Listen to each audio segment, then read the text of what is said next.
Hello there, everyone. Welcome back to the Biological Basis of Psychology, in which I, Miss Baines, your teacher, will roll out the content for AP Psychology for you, straight from our textbook. And while I do the talking, you should be filling out your binder notes.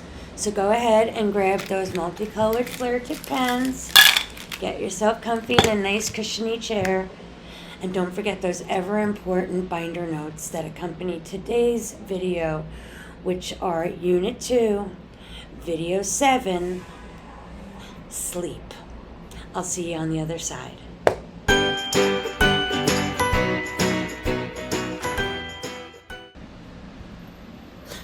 As you can see, today's learning targets are all about sleeping. Okay, we're going to discuss sleeping and a little bit of dreaming, our neural and behavioral characteristics of the stages of the sleep cycle, theories about sleep and dreaming, and symptoms and treatments of sleep disorders. Okay, so let's talk about sleep. So first of all, let's talk about how sleep is regulated. So our rhythm of sleep is called circadian rhythm. We have a 24-hour cycle that includes our sleep and our wakefulness every single day. It's actually closer to about a 25-hour bar for our sleep cycle, but this is called our circadian rhythm. It controls our arousal, our sleepiness, and all of it is controlled by our hypothalamus, specifically the suprachiasmatic nucleus, or the SCN, inside of our hypothalamus. That's that little area that is by the pituitary gland underneath the thalamus. What happens with the suprachiasmatic nucleus is that it receives visual light input from the eyes, and then it determines whether or not it should send a message to the pineal gland to either produce melatonin or to stop the release of melatonin. So in the morning, because it gets light outside, the sun comes up and your body is going to stop producing melatonin. And that's when it gets dark in a room or at night, right? When you're going to start getting sleepy because your body is going to start producing that ever important melatonin because of the suprachiasmatic cycle. The first sleep cycle through multiple sleep cycles each night, right? One sleep cycle lasts about 90 minutes, okay? So we start here, like our first time our sleep cycle goes all the way to here. And we're going to talk about each one of these different stages here that we are in while we are sleeping, okay? So wakefulness, obviously, here is the W, is our REM sleep. And then N is our non-REM sleep stages. So you will see that we go through multiple stages throughout our sleep cycle. Let's talk about each one of these stages. Stage 1 through 3 are known as REM and non-REM sleep, or quiet sleep, okay? So one is like when you're just starting to fall asleep at night, or when you're just starting to fall asleep in class, right? And you don't have a break during this time, and you might experience some really crazy image or hallucinations. You might hear someone or see something. This is when you jolt awake if somebody wakes you up all of a sudden and you feel like you're falling, right? Stage 2 is more relaxed. You're obviously asleep at this point. Our brain has what are called sleep spindles during this time. So there are these short bursts of activities in our brain, and when we're talking about this activity at all from the EEG measurements that we would take from remember the EEG, the electroechocardiogram? Or when we put the electrodes all over the swim cap over your head and measure where in your brain there is any activity. And then stage 3 is our deep sleep. It is the hardest to wake someone up from a stage 3. It happens during the first few cycles of the night, and this is where our brain is kind of shutting off. It's relaxing, it's getting a break, okay? And then we have REM sleep, or rapid eye movement sleep. REM sleep is our body's deepest state of sleeping, or our deepest stage. It's often called the paradoxical sleep. And this is because our brain is going to engage in really, really active situations while we're in a deep sleep. So our brain is almost acting as if it's awake, but our body is paralyzed. So we don't make any movements at this point. And that is why it's called paradoxical sleep, right? Yesterday we talked about paradoxical effects of Adderall on people with ADHD. They don't get hyped up and super alert and awake. They get calmed down and totally focused. Okay, so in this case, paradoxical sleep is after stage 3. So after that deepest level of sleep, we then come back up to our REM sleep, where the brain is very active. So it's going to look kind of like this, okay? So here's where we get into this, and I just want to clarify that this is kind of an old diagram. So stages 3 and 4 now have been combined into just one stage.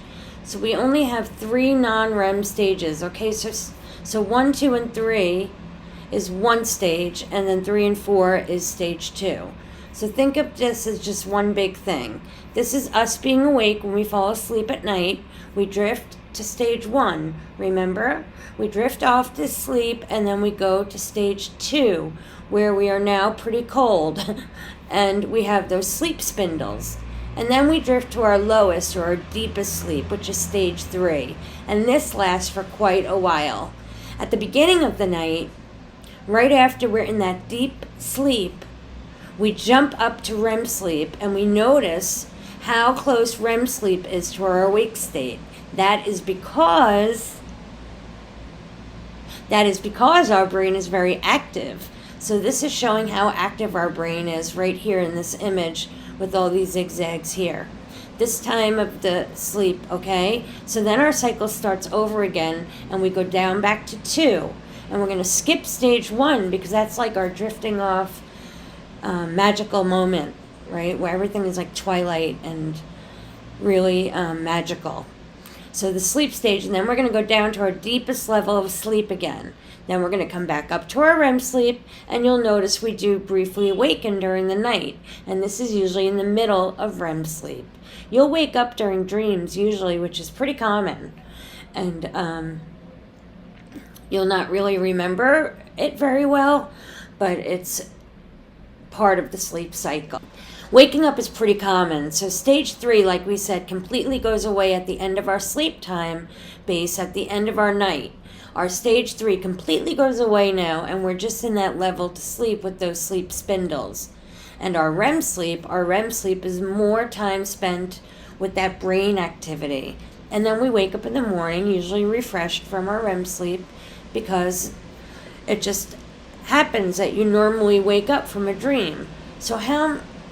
And that's just what happened when you normally wake up from a dream. So how much sleep do we really need? We spend about 1/3 of our lifetime sleeping. We are genetically either prone to need more or less sleep, and our genetics influence how much sleep we need. But most adults will sleep for about 9 to 10 hours. If you just leave them alone without any disturbances, no alarm clocks, no lights on, no television, adults will sleep about 9 hours.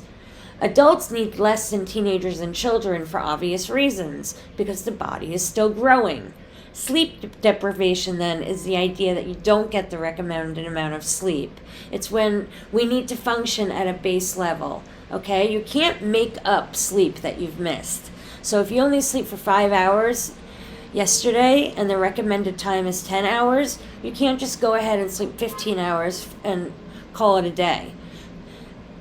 And you can't just sleep like 15 hours tomorrow and make up for that time lost, okay? It's not how it works. We can't get back that sleep that we have lost. So it's really important to get your 8 to 10 hours each and every night.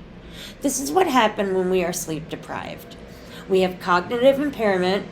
We get irritable, right? You're crabby. We're yawning a lot. We're out of it. You're sort of like on edge a little bit, snapping at people.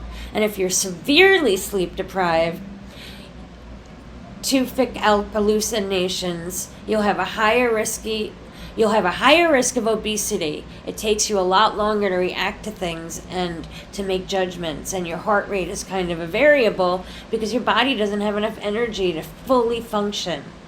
You just have higher rates of being sick now because your immune system is diminished during sleep, while you're asleep, right? In the US, about 45% of Americans report that they either did not get enough sleep or their sleep was poor at least once in the past 7 days. 35% of all Americans say that although they get adequate sleep, their sleep is poor. Reports match previous data that shows that women are more likely to experience insomnia, where men are more likely to snore and experience sleep apnea.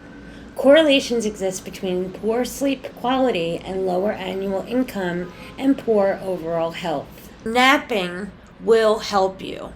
Napping is one of my very favorite things in the entire world to do. Back in college, my roommate used to say that I was the best relaxer that she ever met because I could fall asleep on a dime. When should we nap? Biologically speaking, our body is wanting a nap about 12 hours after the middle of our main period of sleep. So how it works is if you sleep, or let's just say Paul sleeps from 10 to 8 p.m., 10 p.m. at night until 8 a.m. in the morning. He'll get a good night's sleep, right? But in the middle of the night, it would be around 3 a.m. at the middle of his sleep point. And that period, 12 hours after that 3 a.m., would be when you should have a nap, which would be 3 o'clock the next afternoon. A 45-minute cat nap or a quick nap improves our alertness so much it actually benefits us to take a nap during the day. However, if you sleep longer than those 45 minutes, you're actually signaling that you actually are sleep deprived and you probably actually need to get a better night's sleep. You're going to feel groggy once you wake up from a longer nap, so why do we sleep? Well, there's a few theories. First of all, sleep protects us, evolutionarily speaking. Our ancestors slept in the dark because they wanted to stay away from predators that were around in the dark. But still, potentially, that happens today, right? It's dangerous to walk around at night in the city. So sleep protects us. Biologically, when we are sleeping, we recuperate. Our sleep helps us to restore and repair brain tissue and body tissue. And that is why you sleep so much when you're sick or when you're injured. Sleep will help you to repair all those damaged things. Sleep helps us when we are encoding our memories, and it happens with our short-term transferring to long-term memories. So one of the theories is that our memories are built during our sleeping time.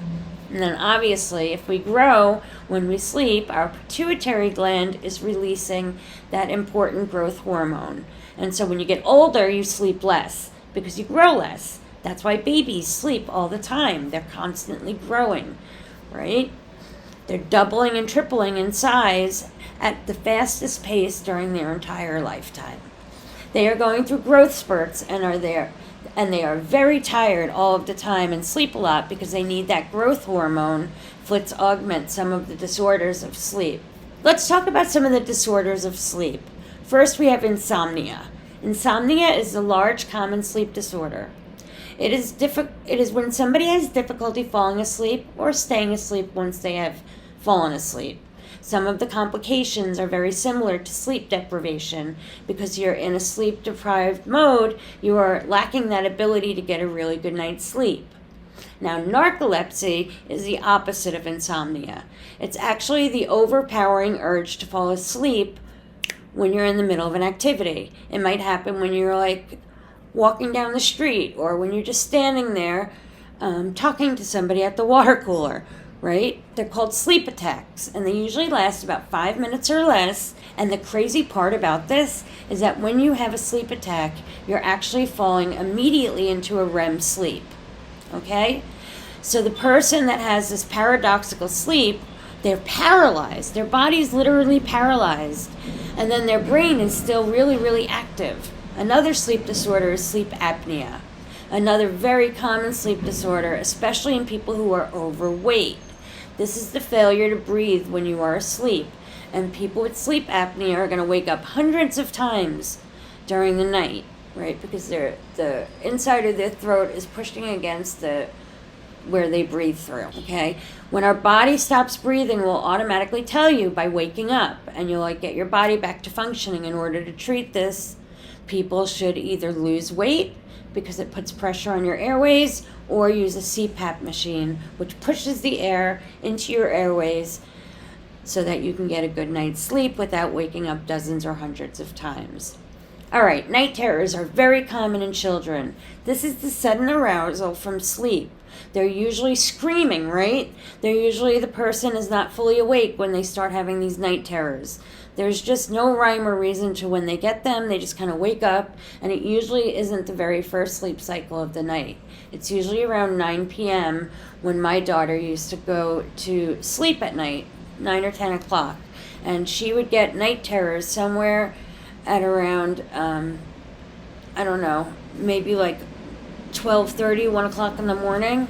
It seems to be related to some sort of fear that a child might have, but it doesn't always have to be about fear.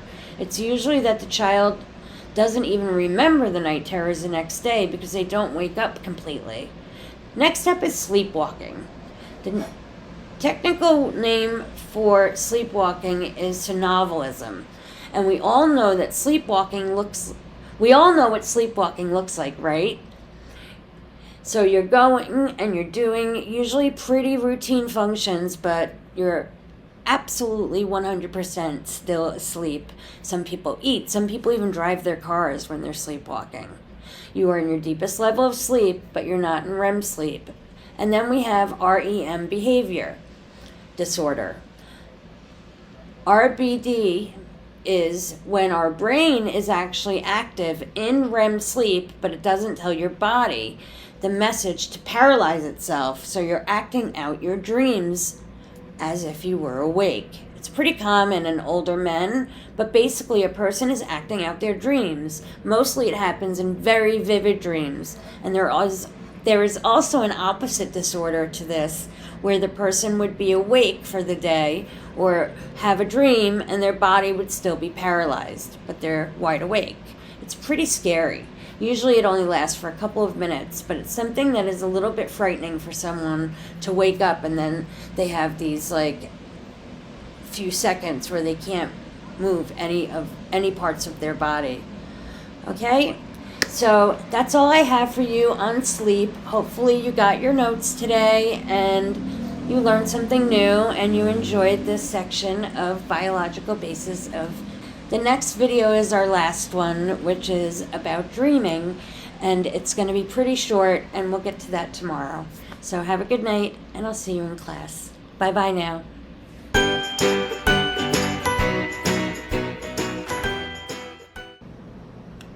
Hey everybody, welcome back to our last video for Unit 2, the biological basis of psychology. This module is all about dreams. It's going to kind of be talking about why we dream, but first, what is a dream? Dreams are going to be those stories, like little mental images that happen while you're sleeping. Usually they're related to some sort of daily activity that you do. However, they tend to be a little bit more under alias or unrealistic or bizarre even. Most people in their life will share some of these common dream themes. Things like flying or getting foreclosed on or being unable to move or you can't get away. Those are all kind of anxiety-filled dreams.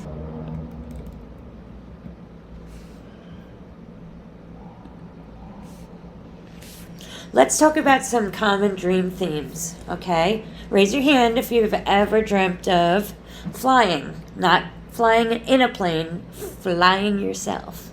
Yeah, I've had that before. How about forgetting to put your clothes on? I don't want to see that. How about of being frozen or unable to move or run or get away from the monster?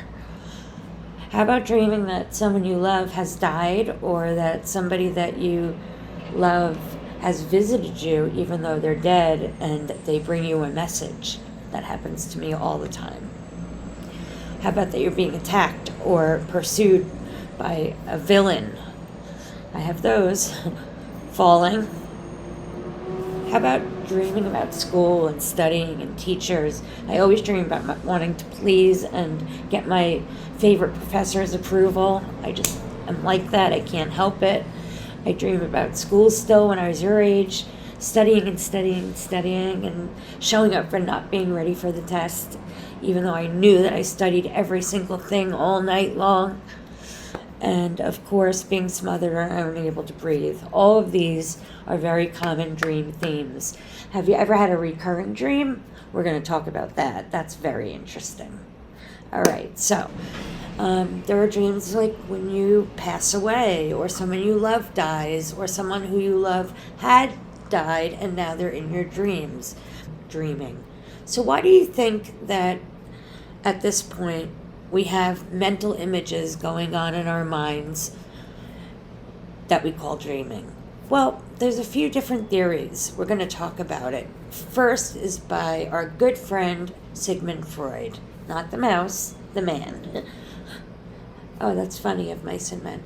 Freud said that the reason that we dream is to kind of provide a way for us to safely sort of divulge our unconscious desires and wishes that we have.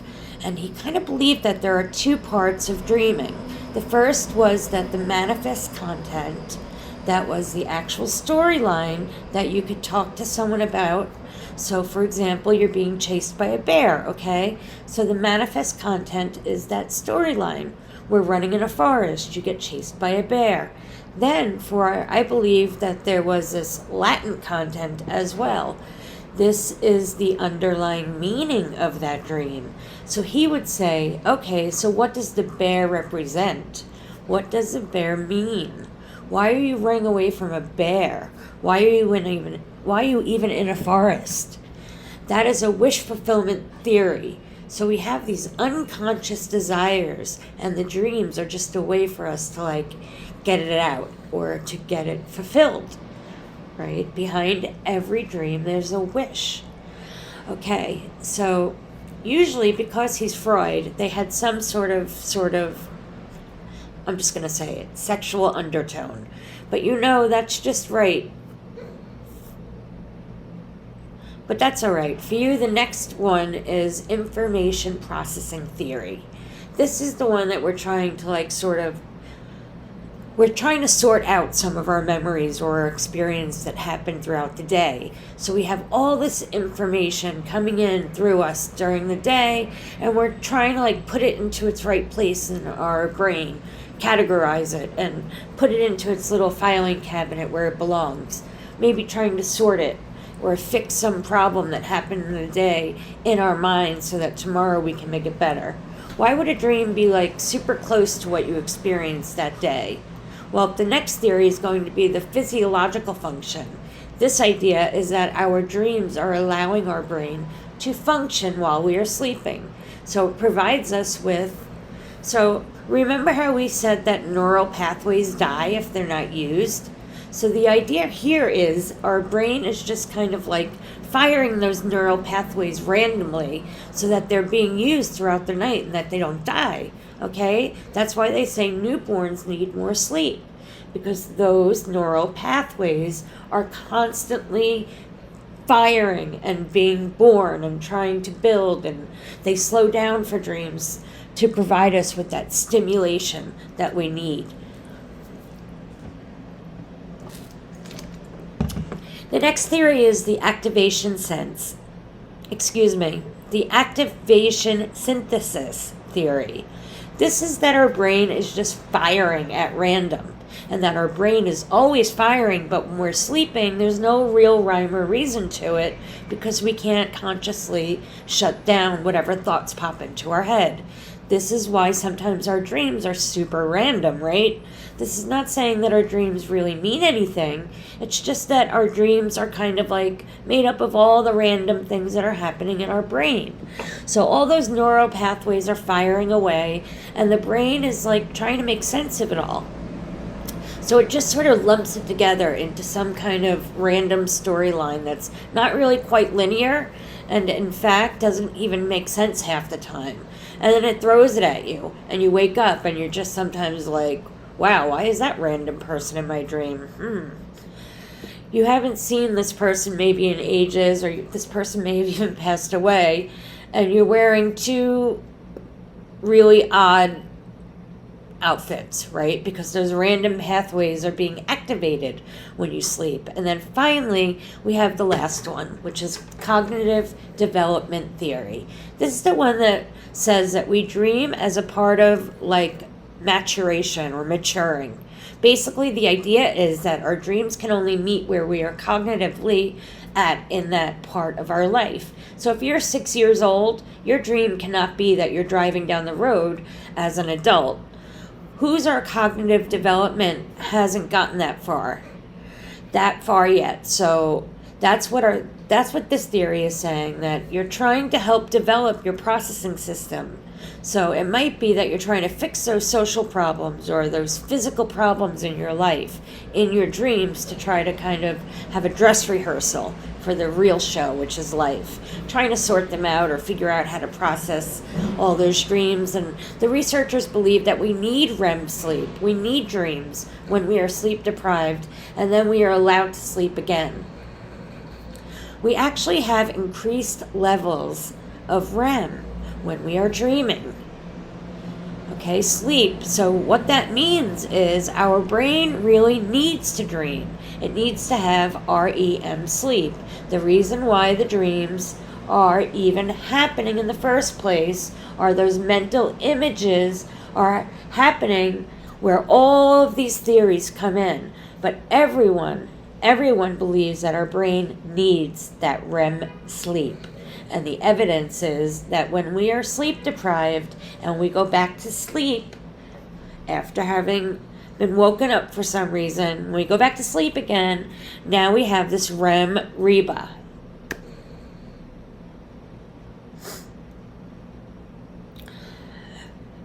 And finally, I just want to talk about something called day residue. Day residue is just random stuff that happened throughout the day that kind of pops up into your dreams.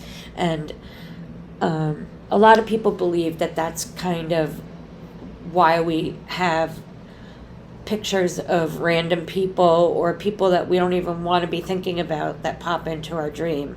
Where Freud might have made meaning out of the dreams and looked for dreams to understand your deeper wishes and your unconscious, that it would unlock the things that you're really thinking, right? And Carl Jung, of course, believed that dreams were a way of making mythology represent all about the human experience, and that we have a collective consciousness as human beings that have repetitions of certain dream patterns that have a lot of meaning in the way that we play out the relationships and our own relationship with ourselves throughout our lifetime. Okay, well, that's really it. That's the last video for Biological Basis of Psychology. I hope you enjoyed it, and I'll see you tomorrow. Bye now.